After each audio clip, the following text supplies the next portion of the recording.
You go to sleep on the 31st of December 2020 and wake up the next day, but when you check your phone, it says January 1st, 2020. After the first couple of days you realize it's just like Groundhog Day. What do you do with the information you have about 2020? This is the canonical explanation for the TP hoarders. Oh, man. Everybody was complaining about them, but now we know their secret. They all had chronic inflammatory bowel diseases and finally saw the chance to buy hundreds of dollars worth of TP without it seeming odd. Or they're secretly a part of an underground group of people who are addicted to TPing neighborhood front yards. Nah, they would have just gotten a B-day in January. Sell all the stocks in February and buy Tesla calls in March. I work in healthcare on the business end, so I read the NY Times Health section pretty much every day. They began covering COVID in December, so I bought some Clorox stock in early January just in case. So glad I did. I was following the riots in Hong Kong, and it was on those boards that people started talking about a mysterious virus making people sick. Yet everyone says that there is no way anyone would know what was happening back in late November/early December. My sister woke up gasping for breath in early December, was almost vented, her organs were affected, and we thought she was toast. Docs could not figure out what caused it. She survived and spoke with the hospital in February or March. They were like, "Oh yeah, we were just talking about you in a doctor's meeting. You had COVID, bitch." That's not very good bedside manner. Invest in toilet paper companies. Invest in Zoom. Invest in Zoom, the penny stock. Had a way bigger increase in evaluation because people didn't know that it wasn't the real Zoom. I almost made that exact mistake. Since it super jumped in value, was it really a mistake? Depends on if you held it until after the news stories about it being the wrong stock or not. Hello, Senator Burr. You want to be in the Zoom where it happens? The Zoom where it happens, the Zoom where it happens. Invest in every sanitary and paper product and in every video chat service I possibly can.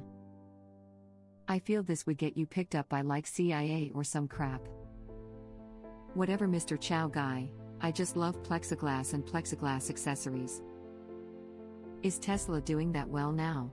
I jokingly told my buddy to buy Tesla stocks after the Tesla reveal. He waited a little too long to go for it. I know a guy who made almost $50,000 this year off Tesla. He's a long-term investor, so he's been in for years, but this year his investment paid off in spades. Correction, puts in February, calls on F and everything after March. You can make a lot more money instantly by sports betting. Yeah, sure, Tesla calls will net a pretty penny, but betting Kobe dies in a helicopter crash as a prop bet will make you an instant millionaire. Would make you hell of a Seuss though. Where? California? Nah, I was scanning and Medium Blue saw me. Ike, cry, invest, reset, and repeat. TP stinks. Edit, holy crap, haha. I woke up this morning to a bazillion Reddit notifications on my phone and had anxiety. Thanks for all the upvotes and awards, you awesome weirdos. Amped. 3. Actually, you'd be far better off with a few penny stocks.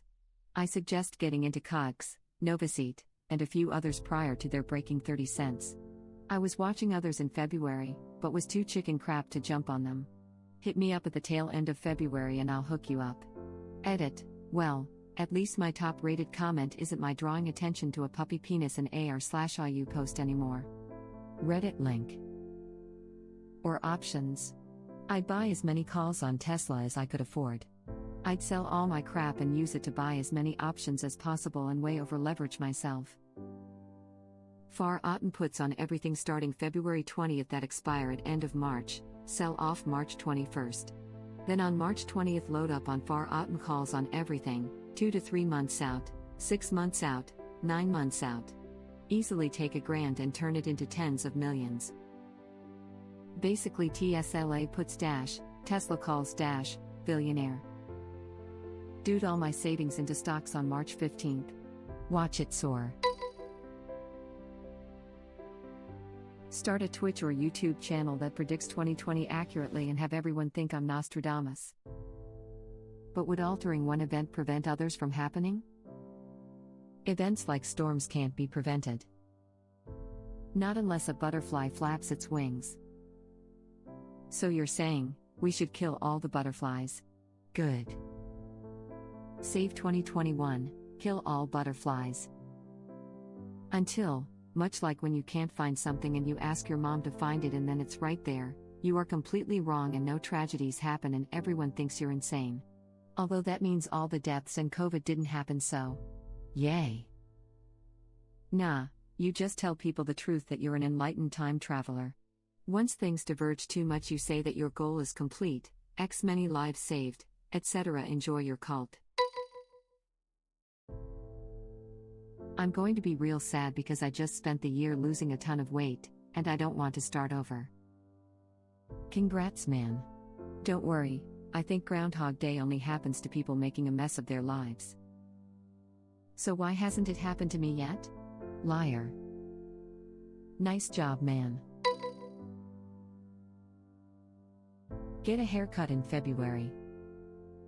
I got one on March 12th. I felt like a genius. I thought during that week I can wait until next week. It couldn't. I intentionally delayed because of the pandemic. You see, I had this mistaken idea that we'd be in lockdown for a couple weeks, it'd go away, and we could go back to normal. I usually get a haircut once every 3 to 4 weeks.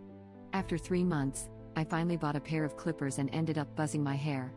It's been buzzed since about May. I don't like the look of it at all, but it's way more comfortable than just letting it grow. I haven't had my hair cut since February.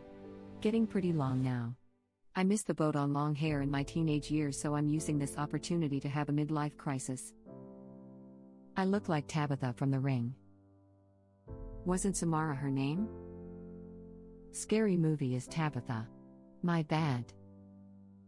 I don't know, I think it's more impressive you remembered her as Tabitha.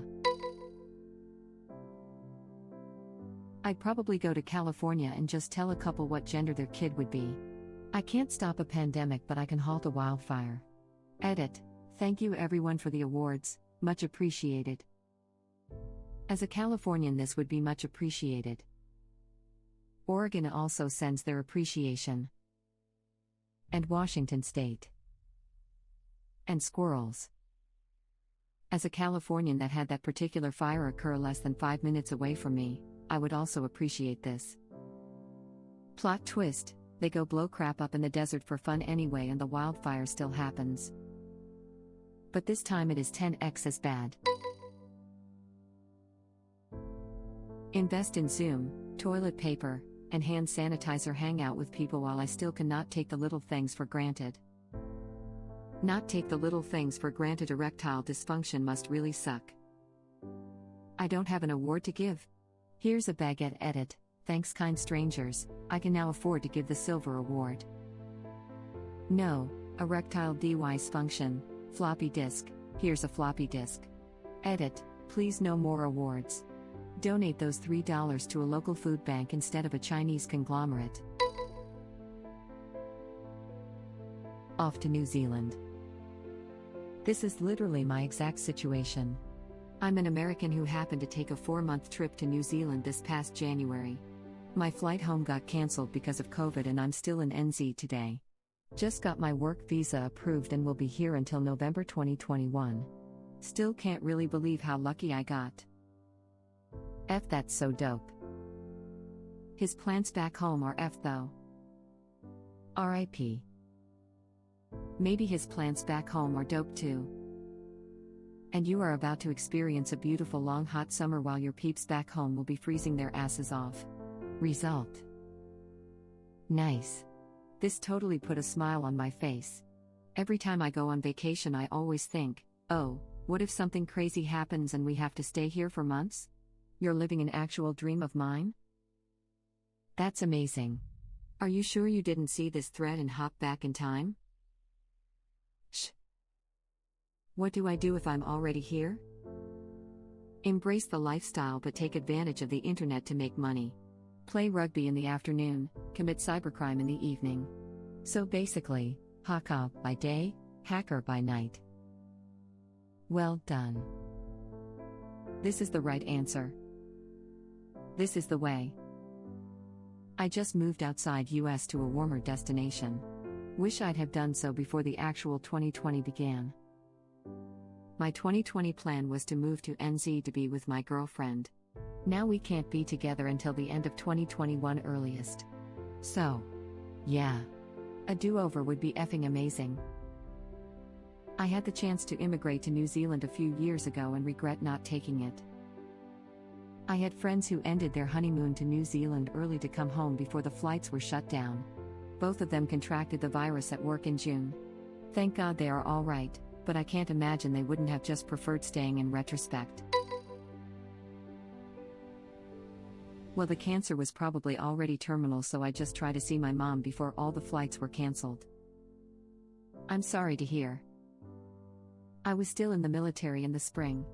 My company commander denied some dude travel to see his dying grandpa because he didn't feel it was worth going to his own boss's boss to get an exception to policy memo signed. That commander is a piece of crap. I tell my dad to go see his doctor. He got his cancer diagnosis in May. Might have had a better shot if they'd found it in January. Edit. Thank you so much for your well wishes, kind words and shiny badges, friends. I'm sorry for not replying to everyone, but it's nearly 3 a.m. now and I'll head to bed. My dad is the most stubborn optimist, and I'll just follow his lead. Thanks again, and I hope the kindness you've shown me tonight comes back to you. I'm telling this guy about his dad in hopes of saving him. I love this comment. My dad died from a heart attack in January. It was much unexpected and I don't know if there would have been a way to prevent it, so at the very least I would have flown home and hung out all month. I'm so sorry. I wish you could have flown back home, too. Although this year feels like a nightmare for us, I know we're so incredibly lucky to have whatever time we have. I hope you have someone by your side for when things feel unbearable. Thank you for watching. If you like our videos, please like them on YouTube. And share them with your friends. Please subscribe to be the first to know about Red Rabbit Reader's new videos. We welcome your comments below. Another of our videos will begin shortly.